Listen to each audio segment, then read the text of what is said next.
نماز میں صرف فرض پڑھے اور سنتیں نہ پڑھے، اس کا عمومی مفہوم تو یہ بنتا ہے کہ جیسے فجر کی نماز میں اس نے 2 فرض پڑھے لیکن 2 سنتیں چھوڑ دی، ظہر کی نماز میں 4 فرض پڑھے لیکن جو پہلے کی 4 سنتیں اور بعد کی 2 سنتیں وہ چھوڑ دی۔ اسی طرح مغرب میں اور عشاء میں، عصر کے اندر تو سنتیں مؤکدہ ہوتی نہیں، سنتیں ہیں لیکن سنتیں غیر مؤکدہ ہیں۔ تو دیکھیں حکم یہ ہے کہ یہ جو نوافل ہوتے ہیں ان کی بڑی فضیلت ہے، ان کی بڑی عظمت ہے،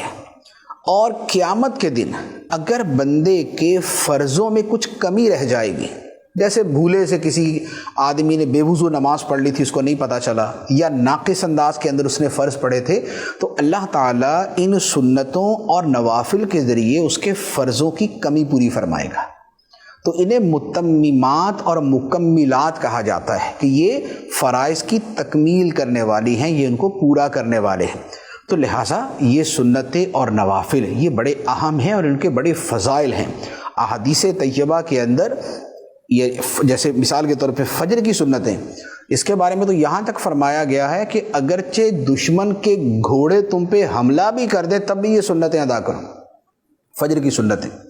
اور جو باقی سنتیں ہیں ان میں بھی اپنی اپنی ان کی فضیلتیں بیان کی گئی، اور نبی پاک صلی اللہ تعالیٰ علیہ وسلم کا وہ معمول تھی، حتیٰ کہ نبی پاک علیہ السلام سفر و حضر میں یہ سنتیں ادا فرماتے تھے۔ تو لہذا سنتیں اور نوافل ترک نہیں کرنے چاہیے۔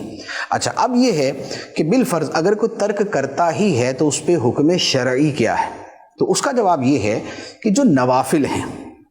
یا جو سنتیں غیر مؤکدہ ہیں، اگر ان کو ترک کرتا ہے تو وہ گناہ گار نہیں ہے، ایک فضیلت کا عمل تھا اس نے چھوڑ دیا۔ لیکن اگر سنت مؤکدہ ترک کرتا ہے، سنت مؤکدہ کون سی ہیں؟ ظہر سے پہلے، فجر سے پہلے کی 2، ظہر سے پہلے کی 4 اور ظہر کے بعد کی 2، مغرب کے بعد کی 2 اور عشاء کے بعد کی 2۔ تو یہ سنتیں جو ہیں یہ سنت مؤکدہ ہیں۔ اور جمعے کے اندر یہ ہوتا ہے کہ جمعے سے پہلے کی 4 اور جمعے کے بعد کی 4، وہ سنت مؤکدہ۔ تو اب اگر جو سنت مؤکدہ کا تاریخ ہے تو اس کے بارے میں حکم یہ ہے کہ اگر وہ ایک آدھ مرتبہ کبھی کبھار چھوڑ دی تو اس پر گناہ نہیں ہے۔ ہاں، اس سے پوچھا جائے گا کہ کیوں چھوڑی، یعنی کہ اس سے پوچھ گچھ ہوگی، سرزنش ہوگی، لیکن اس پر گناہ نہیں ہے۔ لیکن اگر سنت مؤکدہ کے ترک کی عادت بنا لے کہ بار بار چھوڑتا ہے، بار بار چھوڑتا ہے، تو یہ جو سنت مؤکدہ کا ترک ہے یہ گناہ ہے، پھر اس پر گناہ ہوگا، اور پھر گناہ جو ہے وہ بہرحال عذاب کے مستحق ہونے کا سبب بنتا ہے۔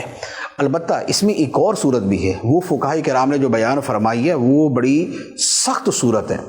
وہ یہ ہے کہ جو بندہ سنتیں یہ سمجھ کے چھوڑتا ہے کہ یار ان کی کیا اہمیت ہے، تو اس پر فقہاء کرام نے کفر کا حکم دیا ہے کہ اس نے سنتوں کی تخفیف کی ہے، توہین کی ہے، انہیں معمولی اور ہلکا سا سمجھا ہے، تو اس پر بڑا سخت حکم ہے۔ اب جو لوگ عادتاً سنت مؤکدہ ترک کرتے ہیں، نہ نفل پڑھنی، نہ سنت غیر مؤکدہ، نہ سنت مؤکدہ، اور بس فرض، تو جو بالکل ہی ایسا معمول بنا لے تو ان کے بارے میں بڑا اندیشہ ہے کہ کہیں یہی وہ ہلکے پن والا اور یہ اس طرح کا ان کے دل کے اندر معنی و مفہوم نہ ہو کہ جس کے اوپر اتنا سخت حکم لگتا ہے۔ تو لہذا سنت ترک نہیں کرنی چاہیے، بلکہ یہ جو 12 سنتیں مؤکدہ ہیں ان کو ادا کرنے پر